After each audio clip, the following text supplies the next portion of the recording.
ధర్మంలో గాయత్రి అమ్మవారికి సంబంధించి అనేక అపోహలు ఉంటూ ఉంటాయి.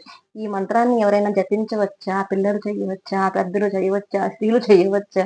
ఇలా అనేక సందేహాలు ఉంటాయి. కానీ వ్యాసులు వారు గొప్ప మంత్రాన్ని మనకి దేవీ భాగవతంలో అందిస్తున్నారు. ఈ మంత్రాన్ని ఎవ్వరైనా చేయవచ్చు. ఎందుకంటే భగవంతుడి విషయంలో ఈ రోజు సనాతన ధర్మం విషయంలో భక్తి కంటే ముందు భయం ఎక్కువైపోతుందేమో అనిపిస్తూ ఉంటుంది నాకు.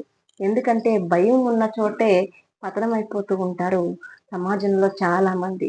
భయాన్ని పక్కన పెట్టి గురువుల ద్వారా మన సందేహాన్ని తీర్చుకునే ప్రయత్నం చేయకపోతే మన సనాతన ధర్మాన్ని మనం కాపాడుకోలేని వాళ్ళం అవుతామేమో అని చిన్న సందేహంగా ఉంటుంది నాకు అప్పుడప్పుడు. సరే విషయానికొస్తే వ్యాసుల వారు గాయత్రి మంత్రాన్ని చెప్తున్నారు. ఎందుకనండి అంటే గాయంత్రాయితే ఇది గాయత్రి. ఎవరైతే గాయత్రిని గానం చేస్తారో అటువంటి వారికి ప్రాణశక్తి రూపంలో అమ్మవారు కాపాడుతుందట. అటువంటి గొప్ప మంత్రాన్ని వ్యాసుల వారు ఇస్తున్నారు. అదేంటంటే సర్వ చైతన్య రూపాంతాం ఆద్యాం విద్యాంచ ధీమహి బుద్ధియ న ప్రచోదయాత్ అంటున్నారు. అంటే సర్వ చైతన్య రూపాంతం అర్థాన్ని కూడా తెలుసుకుందాము. ఎందుకండి అర్థం తెలుసుకోవడం మంత్రం చెప్పేశారు కదా అంటే అర్థం తెలుసుకొని చేసిన దానికి శక్తి ఎక్కువ. ఎందుకంటే మననం చేస్తూ మనసు అటు ఇటు వెళ్లకుండా ఉండాలంటే అర్థం చేసుకోవాలి కదా. అర్థం చేసుకోవాలి. ప్రతి దాన్ని మనం అర్థం చేసుకోవాలి. అయితే సర్వ చైతన్య రూపాంతం అంటున్నారు. ఎందులో ఉందండి అమ్మవారంటే ఈ రోజు మనం మాట్లాడుకుంటున్నాము. శక్తి ఉంది, మాట్లాడగల శక్తి ఉంది, మనం పని చేస్తున్నాము. సమస్త జీవరాశులు పనిచేస్తున్నాయి. ప్రతి దానికి ఉనికి ఉంది. ఇది ఉన్నది, ప్రపంచం ఉన్నది, ఆ పక్షి ఉన్నది, జంతువు ఉన్నది, వృక్షము ఉన్నది అని మనం చెప్పుకుంటున్నాం కదా. ప్రతి దానికి ఉన్నది ఉన్నది అంటే దేని వల్ల ఉన్నదయ్యా అంటే అదిగో ఆ చైతన్యం వల్లే ఉన్నది. అందుకని సర్వ చైతన్య రూపాంతం అన్నారు. ఆ చైతన్యం ఉండబట్టే ఆ చైతన్యం అది అంటే తత్.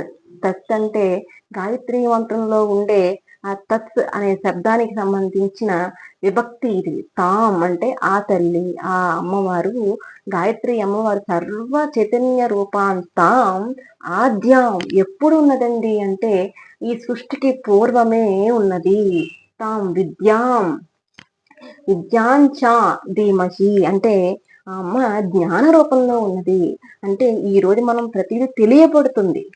నాకేం తెలియబట్టలేదండి అన్నాం అనుకోండి, తెలియబడట్లేదన్న విషయం తెలిసింది కదా, దాన్నే జ్ఞానం అంటారు. ఆ అమ్మవారు ఆ జ్ఞాన రూపంలో ఉన్నది. అటువంటి అమ్మవారిని ధీమహి నేను ఉపాసన చేస్తున్నాను, లేదా మననం చేస్తున్నాను, లేదా జపం చేస్తున్నాను, లేదా ఆరాధిస్తున్నాను. ధీమహి అంటే ఆరాధిస్తున్నాను. సర్వ చైతన్య రూపాంతం సృష్టికి పూర్వమే ఉన్నటువంటి ఆ తల్లిని అన్ని జీవుల యందు కూడా చూస్తూ నేను ఆరాధన చేస్తున్నాను.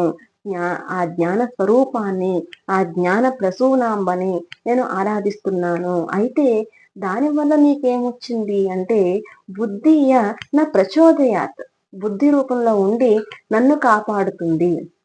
అంటే మనకి ఈ కలియుగంలో భగవంతుడు ఎలా కాపాడుతాడు అంటే మంత్రం ద్వారా మననం చేయడం వల్ల బుద్ధిని ప్రచోదనం చేసి మన అడుగు తప్పటడుగు పడకుండా కాపాడుతాడు.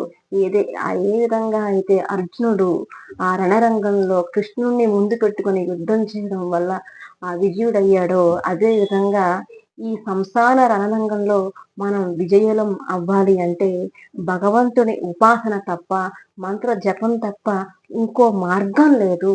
కాబట్టి ఇటువంటి గొప్ప మంత్రాన్ని మనం ఏదైనా ప్రతిరోజు ప్రత్యేకమైన కాలాల్లో సూర్యుని యందు నిలబడి ఈ మంత్రాన్ని ఉపాసన చేయడం వల్ల, గాయత్రి ఉపాసన చేయడం వల్ల వచ్చే శక్తి ఎంత ఉందో దానికి 100 రెట్లు ఉంటుందని చెప్పి అంటున్నారు. కాబట్టి ఇటువంటి గొప్ప మంత్రాన్ని పిల్లలు, పెద్దలు, యువకులు ప్రధానంగా ఉపాసన చేసి మన దేశాన్ని, మన కుటుంబాన్ని, మనల్ని మనం కాపాడుకునే ప్రయత్నం చేద్దాం. అమ్మవారి అనుగ్రహాన్ని పొందుదాం.